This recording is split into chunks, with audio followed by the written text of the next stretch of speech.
Hello दोस्तों, मेरा नाम है नवनीत सोलंकी और आज हम लोग डिस्कस करने वाले हैं सेक्शन 2 जो कि हमें बताता है डेफिनेशंस के बारे में of the act the sexual harassment of women at work place prevention prohibition and redressal act 2013।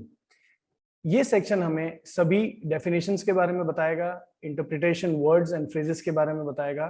तो आइए जानते हैं इस एक्ट का ये सेक्शन क्या कहता है।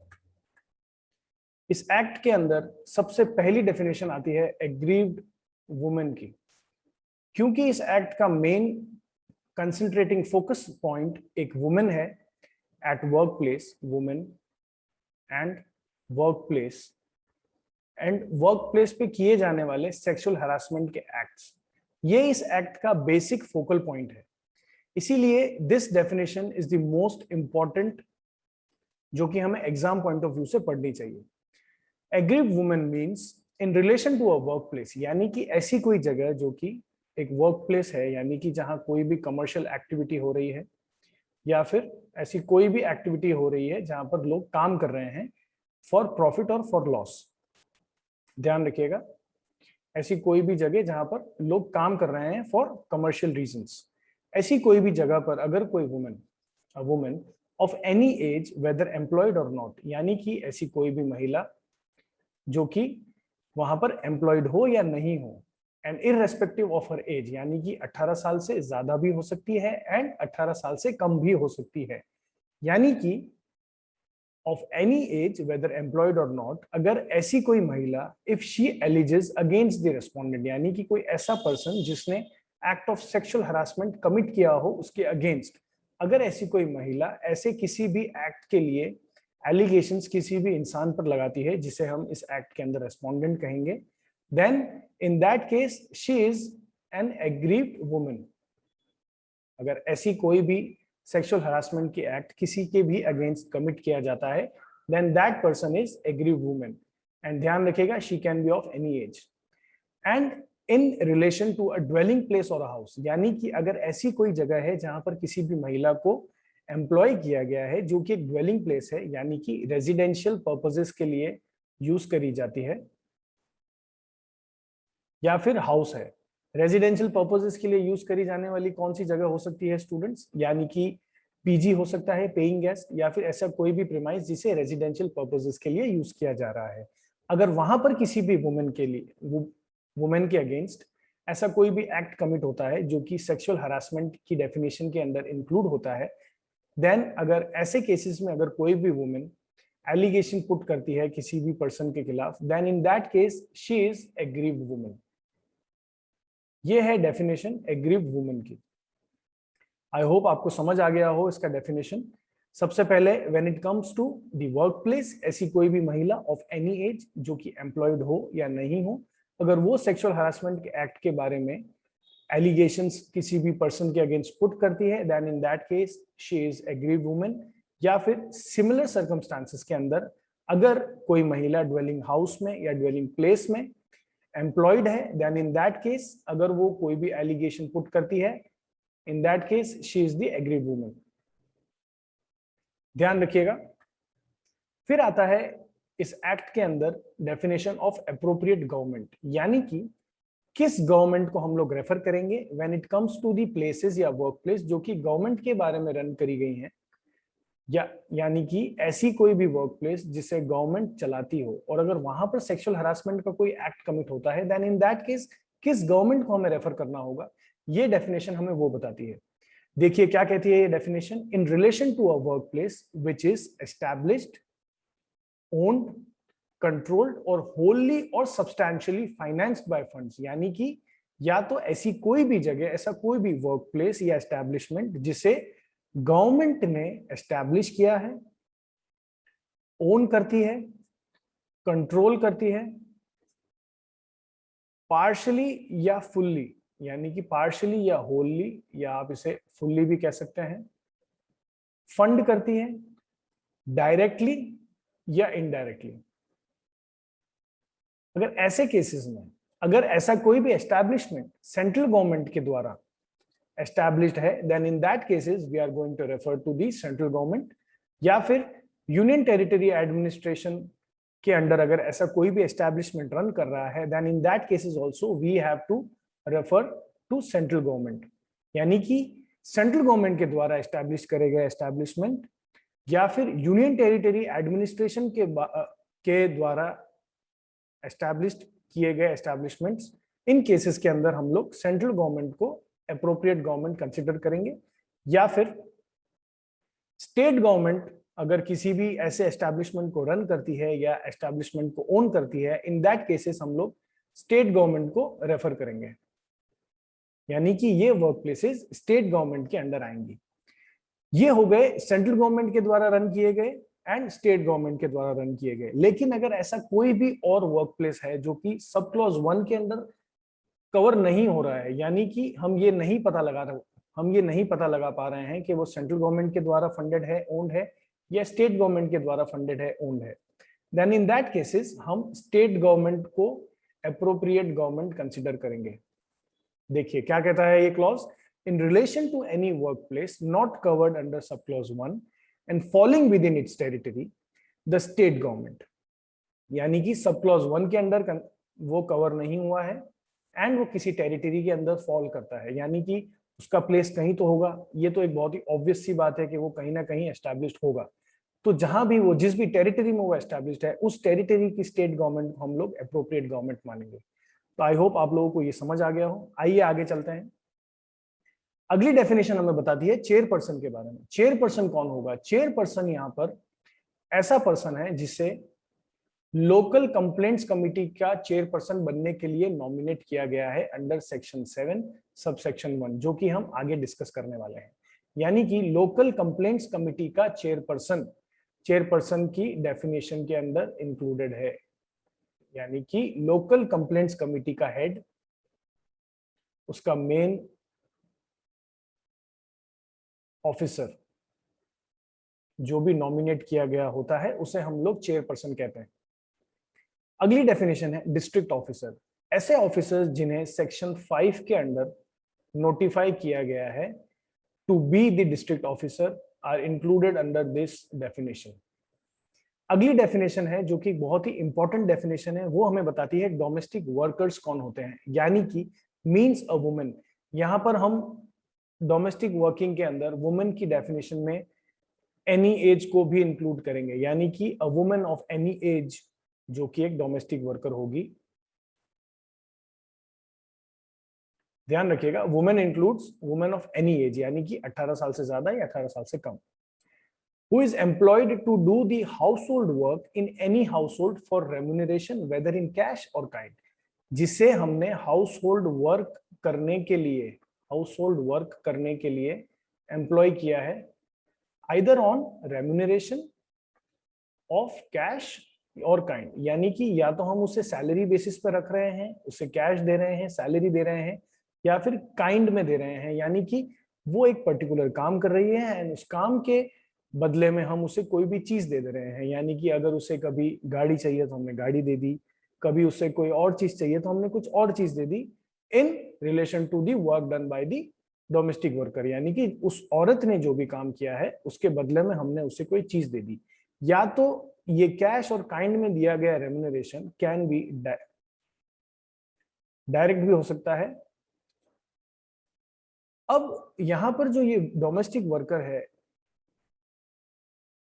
she can be employed either directly or by an agent, यानी कि या तो वो डायरेक्टली रिक्रूटेड हो, उसने खुद ने जॉब ली हो, या हमने खुद ने उसे जॉब पे रखा हो, काम पे रखा हो, या फिर she can be और she could be employed by an agency, यानी कि किसी एजेंट के थ्रू हमारे पास वो आई हो जॉब के लिए, यानी कि she can be recruited directly or she can be recruited by way of agency। Nature of work जो डोमेस्टिक वर्कर का होता है वो टेम्पररी भी हो सकता है, परमानेंट हो सकता है, पार्ट टाइम हो सकता है, या फुल टाइम हो सकता है, depending on the conditions of the work, आप किस तरीके से उसे रखते हो। यानी कि टेम्पररी बेसिस पर रखे हुए डोमेस्टिक वर्कर्स को भी ये डेफिनेशन इंक्लूड करता है, परमानेंट को भी करता है, पार्ट टाइम डोमेस्टिक वर्कर्स को भी इंक्लूड करता है, एंड फुल टाइम बेसिस पे काम करने वाले वर्कर्स को भी ये डेफिनेशन इंक्लूड करता है। But the main catch here is students, it does not include any member of the family of the employer, यानी कि एम्प्लॉयर की फैमिली में अगर कोई भी मेंबर हाउस होल्ड वर्क कर रहा है, then it is not covered under this definition. वो एक डोमेस्टिक वर्कर नहीं होगा, वो अपने घर का काम कर रहा है, एंड ही और she is not working for remuneration. इसीलिए मेंबर्स को, फैमिली मेंबर्स को एम्प्लॉयर के हमने इस डेफिनेशन के अंदर इंक्लूड नहीं किया है। ये थी डेफिनेशन डोमेस्टिक वर्कर की। आइए आगे बढ़ते हैं। अगली डेफिनेशन है एम्प्लॉय। एक एम्प्लॉय कौन होता है? ये एक बहुत ही इंपॉर्टेंट डेफिनेशन है इस एक्ट के पर्सपेक्टिव से। इसका मतलब होता है means a person employed at a work place for any work on regular, temporary, ad hoc और daily wage basis, either directly और थ्रू एन एजेंट। यानी कि ऐसा कोई इंसान, ऐसा कोई पर्सन जिसे एक वर्क प्लेस के ऊपर एम्प्लॉय किया गया है, उसका एम्प्लॉयमेंट रेगुलर हो सकता है, टेम्पररी हो सकता है, एड हॉक हो सकता है, या फिर डेली वेज बेसिस पे भी हो सकता है। यानी कि रोज बरदोज उसे एम्प्लॉय किया जा रहा है for particular work to be done in the work place. अब ये जो रिक्रूटमेंट है कैन बी आइदर डायरेक्टली और थ्रू एन एजेंट, यानी कि वो डायरेक्टली भी एम्प्लॉय किए गए हो सकते हैं या फिर वो एक एजेंसी के द्वारा भी एम्प्लॉय किए गए हो सकते हैं। एजेंसी के वर्ड में हम लोगों ने यहाँ पर इंक्लूड किया है कॉन्ट्रैक्टर को भी, यानी कि एक कॉन्ट्रैक्टर भी इस पर्सन को, एम्प्लॉय को एम्प्लॉयमेंट दिला सकता है, अपॉइंट कर सकता है। यहां पर सबसे जरूरी है कि कॉन्ट्रैक्टर जिसे एम्प्लॉय कर रहा है, it can either be in the knowledge of the employer, यानी कि मेन एम्प्लॉयर की नॉलेज में हो सकता है, या नहीं भी हो सकता है, और नॉट, लेकिन तो भी वो एक एम्प्लॉय ही कंसिडर किया जाएगा। अब he is working for either remunerations और नॉट, यानी कि या तो वो रेम्यूनरेशन के लिए एम्प्लॉयड हुआ है या फिर नहीं। यानी कि मान लीजिए नहीं के अंदर हम लोग केसेस इंक्लूड करेंगे। सपोज एम्प्लॉयर से या कॉन्ट्रैक्टर से किसी भी पर्सन ने कोई भी लोन लिया है या उधार लिया है, या ऐसी और कोई भी लाइबिलिटी है जो कि डिस्चार्ज नहीं हुई है। इन दैट केसेस ऑल्सो अगर उसे एम्प्लॉय किया गया है, उसे रखा गया है, वो कोई काम कर रहा है, then also he would be included in the definition of employee। यानी कि रेम्यूनरेशन के बेसिस पे भी काम करने वाले लोगों को हम लोग एम्प्लॉय कहेंगे, या फिर अगर वो रेम्यूनरेट नहीं हो रहे हैं, देन ऑल्सो अगर वो काम कर रहे हैं किसी भी वर्क प्लेस पे, उन्हें हम एम्प्लॉय की डेफिनेशन में ही इंक्लूड करेंगे। देखिए क्या कह रही है डेफिनेशन, वेदर फॉर रेम्यूनरेशन और नॉट, और working on a voluntary basis और otherwise, whether the terms of the employment are express or implied, and it includes a co-worker, a contract worker, probationer, trainee, apprentice or called by any other such name। यानी कि इसके अंदर हम लोग co-worker को भी include करेंगे, probationers को भी इंक्लूड करेंगे, हम लोग अप्रेंटिस को भी इंक्लूड करेंगे, किसी भी ट्रेनी को भी इंक्लूड करेंगे। यानी कि अगर इंटर्नशिप पे कोई भी ट्रेनी आया है उसे भी हम लोग इंक्लूड करेंगे। अप्रेंटिसशिप के अंदर अगर कोई भी पर्सन काम कर रहा है, हम उसे भी एम्प्लॉय के अंदर ही इंक्लूड करेंगे if he is working under an establishment जो कि एक वर्क प्लेस है। ये सभी लोग भी एम्प्लॉय की डेफिनेशन में ही इंक्लूड किए जाएंगे।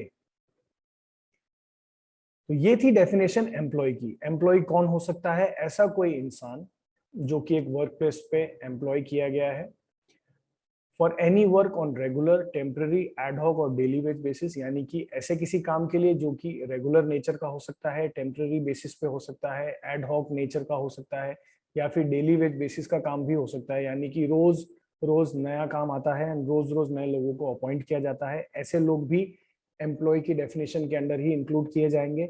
ये एम्प्लॉयमेंट डायरेक्ट भी हो सकता है या फिर किसी एजेंट के द्वारा भी हो सकता है। यानी कि डायरेक्टली एम्प्लॉयर ने उसे जॉब पे रख लिया है, रिक्रूट कर लिया है, या फिर bye way of any agency उन लोगों को काम पर रखा गया है। एजेंसी वर्ड यहाँ पर इस डेफिनेशन के अंदर कॉन्ट्रैक्टर को भी इंक्लूड करता है। यानी कि कोई इंडिपेंडेंट कॉन्ट्रैक्टर अगर जो कि एम्प्लॉयर के लिए काम कर रहा है, वो भी एजेंट बनकर यहाँ पर इन लोगों को एम्प्लॉय कर सकता है।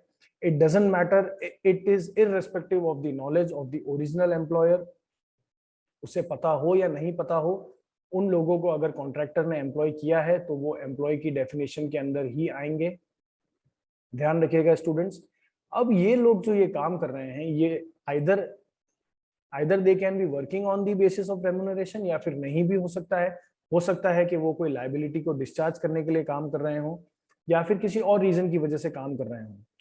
तो हो सकता है वो रेम्यूनरेट हो रहे हो या नहीं भी हो रहे हो, लेकिन फिर भी वो लोग एम्प्लॉय की कैटेगरी में ही आएंगे। एम्प्लॉय की कैटेगरी में हम लोग को वर्कर्स को, कॉन्ट्रैक्ट वर्कर्स को, प्रोबेशनर्स को, ट्रेनीज को, अप्रेंटिसेस को, या फिर ऐसे और किसी भी इंसान को इंक्लूड करेंगे जो कि एक एस्टैब्लिशमेंट में, जो कि एक वर्क प्लेस है, काम कर रहा है, आइदर फॉर रेम्यूनरेशन और नॉट। ये है डेफिनेशन एम्प्लॉय की। आइए आगे चलते हैं हमारी अगली डेफिनेशन पे, जो कि हमें बताता है एक एम्प्लॉयर कौन होता है। देखिए स्टूडेंट्स, फर्स्ट क्लॉज के अंदर हम लोग डिस्कस कर रहे हैं सेंट्रल गवर्नमेंट, स्टेट गवर्नमेंट या लोकल अथॉरिटी के द्वारा रन किए गए वर्क प्लेसेस के रेस्पेक्ट में। फिर हम लोग बात कर रहे हैं प्राइवेट सेक्टर के बारे में। तो आइए देखते हैं एम्प्लॉयर्स कौन होते हैं। In relation to any department, organisation, undertaking, establishment, enterprise, institution, office, branch और unit of the appropriate government, यानी कि ऐसे कोई डिपार्टमेंट्स, ऑर्गेनाइजेशंस, एसोसिएशंस या कोई भी अंडरटेकिंग या कोई भी एंटरप्राइज जो कि सेंट्रल गवर्नमेंट के द्वारा ओन्ड है या एस्टैब्लिश्ड है या रन किया जाता है, then the appropriate government would be central government. अगर स्टेट गवर्नमेंट के द्वारा है तो स्टेट गवर्नमेंट, एंड अगर यूनियन टेरिटरी एडमिनिस्ट्रेशन के द्वारा है then the appropriate government would be central government. या फिर किसी भी लोकल अथॉरिटी के द्वारा किया गया है, देन इन केसेस में जो इन ऑफिसेस का, इंस्टीट्यूशंस का, एंटरप्राइजेस का जो हेड होगा, इन डिपार्टमेंट्स का जो भी हेड होगा, यानी कि द मेन ऑफिसर, जिसे अप्रोप्रिएट गवर्नमेंट ने by way of notification appoint किया है उस पोस्ट पे, उसे हम लोग एम्प्लॉयर कंसिडर करेंगे। तो ध्यान रखिएगा, गवर्नमेंट रन या फंडेड या ओन एस्टैब्लिशमेंट्स के अंदर जो हेड, जिसे गवर्नमेंट ने नोटिफाई किया है, ऑर्डर के द्वारा स्पेसिफाई किया है, अपॉइंट किया है, उसे हम लोग एम्प्लॉयर कहेंगे। In cases of central government, state government and union territory administration. उसके बाद आता है इसके अलावा ऐसे कोई वर्क प्लेसेस जो कि सब क्लॉज 1 में कवर नहीं होते हैं, यानी कि प्राइवेट एस्टैब्लिशमेंट्स हो गए, प्राइवेट सेक्टर्स हो गए। इन केसेस के अंदर ऐसा कोई पर्सन जो कि रिस्पॉन्सिबल है फॉर द मैनेजमेंट, सुपरविजन या फिर control of the work place, यानी कि ऐसा कोई पर्सन जो कि प्राइवेट सेक्टर ओन्ड एंटरप्राइज का या कोई भी एस्टैब्लिशमेंट की मैनेजमेंट, सुपरविजन और कंट्रोल के लिए रिस्पॉन्सिबल है, in that case that person is going to be the employer. इस डेफिनेशन का एक एक्सप्लेनेशन है जो कि हमें ये बताता है, for the purposes of this sub clause, management जो वर्ड है उसके अंदर हम लोग इंक्लूड करेंगे ऐसे किसी इंसान को या बोर्ड को या ऐसी कोई कमिटी को जो कि रिस्पॉन्सिबल है पॉलिसीज के फॉर्मुलेशन और एडमिनिस्ट्रेशन के लिए। ध्यान रखिएगा, ऐसा कोई पर्सन, बोर्ड या कमिटी जो कि पॉलिसीज के फॉर्मुलेशन और एडमिनिस्ट्रेशन के लिए रिस्पॉन्सिबल है, उसे हम लोग मैनेजमेंट के अंदर इंक्लूड करेंगे, यानी कि the affairs of the company are managed by this person or the board or the committee. तो ये है हमारा एम्प्लॉयर का डेफिनेशन। आइए डिस्कस करते हैं इसके अंदर और भी कुछ वर्क प्लेसेस हैं जो कि इस डेफिनेशन के अंदर आते हैं, जो कि हमें एम्प्लॉयर के बारे में बताता है। अगला हमें ये बताता है, in relation to a work place covered under sub clause 1 and 2, the person discharging contractual obligations with respect to his or her employees, यानी कि सब क्लॉज 1 और सब क्लॉज 2 के अंदर जो एस्टैब्लिशमेंट्स, यूनिट्स, ऑफिसेज, ऑर्गेनाइजेशंस आ रही हैं, अगर वहां पर कॉन्ट्रैक्चुअल ऑब्लिगेशन फुलफिल कर रहा है कोई भी इंसान, यानी कि कॉन्ट्रैक्ट वर्कर्स के साथ डील कर रहा है जो कि परमानेंट एम्प्लॉयज नहीं है, या फिर कोई ऐसा पर्सन जिसे एम्प्लॉयर ने अपॉइंट किया है to discharge contractual obligations related to these workers या employees, then in that case also वो इंसान भी एम्प्लॉयर की डेफिनेशन में ही इंक्लूड किया जाएगा। अगला सब क्लॉज हमें बताता है, अगर कोई भी ड्वेलिंग प्लेस है या कोई भी ड्वेलिंग हाउस है, ड्वेलिंग प्लेस है या कोई भी ड्वेलिंग हाउस है जहां पर किसी भी इंसान को एम्प्लॉय किया गया है, देन इन दैट केस उस जगह का जो ओनर है वो एम्प्लॉयर की डेफिनेशन के अंदर आएगा, यानी कि उस जगह का जो ओनर है देखिए, अ पर्सन और a household who employs और benefits from the employment of the domestic worker, यानी कि या तो उसे एम्प्लॉय करें या उस इंसान के द्वारा किए गए कामों की वजह से उसे बेनिफिट हो रहा है, then in that cases also वो उसका एम्प्लॉयर होगा। ध्यान रखिएगा, irrespective of the number, time period or type of such worker employed or the nature of the employment or activities performed by the domestic worker। इस definition के अंदर अगर कोई भी डोमेस्टिक वर्कर एम्प्लॉय किया गया है किसी भी हाउस में या ड्वेलिंग प्लेस में, उसे अपॉइंट करने वाला इंसान एम्प्लॉयर होगा या फिर उसके काम से बेनिफिट लेने वाला इंसान एम्प्लॉयर की कैटेगरी में आएगा। It is irrespective of the type of work the domestic worker is doing। Type of work the domestic worker is doing, इससे हमें कोई मतलब नहीं है कि वो किस तरीके का काम करता है। मेन पॉइंट इज कि उस जगह पे उसे एम्प्लॉय किया गया है एंड एम्प्लॉय करने वाला इंसान उसका एम्प्लॉयर होगा। ये है डेफिनेशन एम्प्लॉयर की। आइए आगे चलते हैं, आगे के डेफिनेशंस को डिस्कस करते हैं। फिर आता है इंटरनल कमिटी क्या होता है। Internal committee means an internal complaints committee constituted under section 4, यानी कि सेक्शन 4 के अंदर कॉन्स्टिट्यूट करी जाने वाली इंटरनल कंप्लेंट्स कमिटी, जो कि एक कंपनी में या किसी भी एस्टेब्लिशमेंट में जिसमें 10 से ज्यादा लोग काम करते हैं वहां पर एस्टेब्लिश करी जाती है, उसे हम लोग इंटरनल कमिटी की डेफिनेशन में इंक्लूड करेंगे। यानी कि इस सेक्शन के अंदर जो इंटरनल कंप्लेंट्स कमिटी के बारे में दिया गया है वही इस सेक्शन के अंदर डेफिनेशन में इंक्लूड होगा। फिर आता है लोकल कमिटी क्या होता है। सेक्शन 6 के अंदर डिस्कस किया गया हुआ एंड एक्सप्लेन किया गया हुआ लोकल कंप्लेंट्स कमिटी को हम लोग लोकल कमिटी की डेफिनेशन में इंक्लूड करेंगे। फिर आता है मेंबर क्या होता है, मेंबर कौन होता है। इंटरनल कंप्लेंट्स कमिटी का एंड लोकल कंप्लेंट्स कमिटी का जो मेंबर है उसे हम लोग मेंबर की डेफिनेशन में इंक्लूड करेंगे। फिर आता है प्रिस्क्राइब्ड का मीनिंग, यानी कि इस एक्ट के अंदर दिए गए रूल्स के द्वारा डिपिक्ट किए गए प्रोसीजर्स प्रोविजंस को हम लोग प्रिस्क्राइब्ड की कैटेगरी में इंक्लूड करेंगे एंड इसी तरीके से डिफाइन करेंगे। यानी कि prescribed means prescribed by rules made under this act. इस एक्ट के अंदर दिए गए रूल्स के द्वारा जो भी प्रिस्क्राइब्ड है उसे हम लोग प्रिस्क्राइब्ड की डेफिनेशन में इंक्लूड करेंगे। फिर आता है प्रिसाइडिंग ऑफिसर कौन होता है। इंटरनल कंप्लेंट्स कमिटी का जो मेन ऑफिसर है, जो मेन अथॉरिटी है, उसे हम लोग प्रिसाइडिंग ऑफिसर कहते हैं। ध्यान रखिएगा, means the presiding officer of the internal complaints committee nominated under subsection 2 of section 4, उसे हम लोग प्रिसाइडिंग ऑफिसर की कैटेगरी में इंक्लूड करेंगे, डेफिनेशन में इंक्लूड करेंगे स्टूडेंट्स। इसके बाद आता है, ये बहुत ही इंपॉर्टेंट है डेफिनेशन, प्री में आता है ये रेस्पोंडेंट कौन होता है इस एक्ट के अंदर। यानी कि ऐसा कोई पर्सन जिसके अगेंस्ट सेक्सुअल हरासमेंट का एक्ट कमिट किए जाने का एलिगेशन लगाया गया है बाय द एग्रीव्ड वुमेन, उसे हम लोग रेस्पोंडेंट कहेंगे एंड रेस्पोंडेंट की डेफिनेशन में इंक्लूड करेंगे, जो कि सेक्शन 9 में हम लोग आने वाले आगे वीडियोस में डिस्कस करेंगे। आइए आगे चलते हैं एंड आगे डेफिनेशंस को डिस्कस करते हैं। फिर आता है सबसे इंपॉर्टेंट जो वर्ड है इस एक्ट में, जो कि है सेक्सुअल हरासमेंट। सेक्सुअल हरासमेंट किस तरीके के एक्ट्स होते हैं एंड कौन कौन से एक्ट्स इस वर्ड के अंदर हम लोग इंक्लूड करते हैं।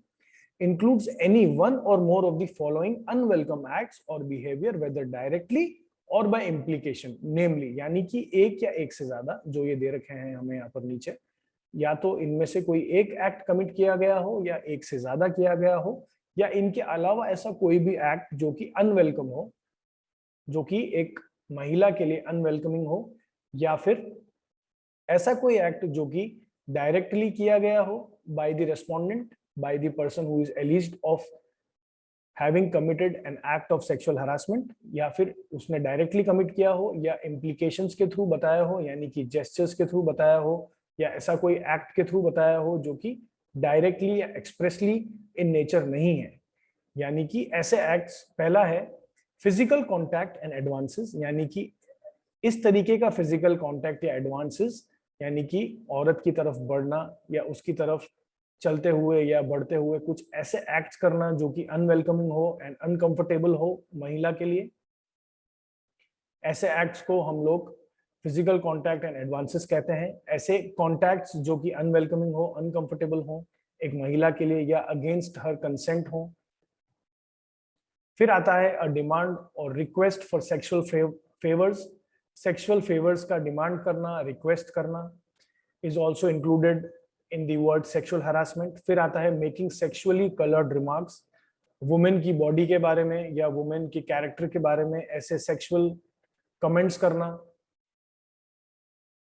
या रिमार्क्स करना जो कि अनवेलकमिंग हो एंड अनएक्सेप्टेबल हो, या फिर ऐसा कोई एक्ट जिसके अंदर आप वुमेन को without her consent pornography show कर रहे हैं बाय वे ऑफ वीडियोस और बाय वे ऑफ ऑडियोज और इमेजेस, ये भी सेक्सुअल हरासमेंट के अंदर ही इंक्लूड होगा।